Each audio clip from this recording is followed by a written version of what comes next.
2020 में सेबी ने एक रूल चेंज किया था जो 90% इन्वेस्टर्स को आज भी कंफ्यूज करता है। चलो इस कंफ्यूजन को दूर कर लेते हैं, लेकिन उससे पहले समझो मल्टी कैप फंड क्या है। मल्टी कैप बेसिकली एक म्यूचुअल फंड है जिसमें फंड मैनेजर को पर्टिकुलरली स्ट्रिक्ट गाइडलाइन मिली होती है सेबी की तरफ से कि वो इतने पैसे ही इस फंड में डाल सकता है।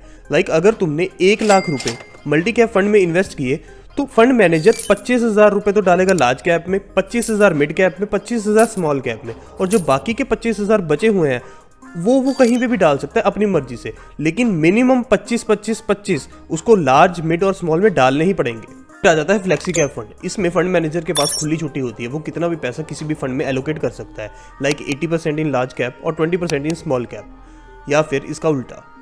अब सुनो असली कहानी की कंफ्यूजन क्यों क्रिएट हुई। सितंबर 2020 के पहले सिर्फ मल्टी कैप फंड ही थे, फ्लेक्सी कैप फंड नाम की कोई चीज ही नहीं थी। जो मल्टी कैप फंड थे वो फ्लेक्सी कैप फंड का ही काम करते थे। लेकिन 11 सितंबर 2020 के बाद सेबी ने यह अनाउंसमेंट की कि अब 2 कैटेगरी के फंड होंगे, एक होगा मल्टी कैप और सेकेंडली होगा फ्लेक्सी कैप फंड। जो मल्टी कैप फंड होंगे उनमें स्ट्रिक्ट गाइडलाइन फॉलो करनी पड़ेगी फंड मैनेजर्स को, और फ्लेक्सी कैप फंड में वो फ्लेक्सिबल हैं, जैसे मर्जी काम कर सकते हैं। अब सेबी ने ऐसा क्यों किया, इसका रीजन कैप्शन में है, कैप्शन पढ़ लो। Do follow for more.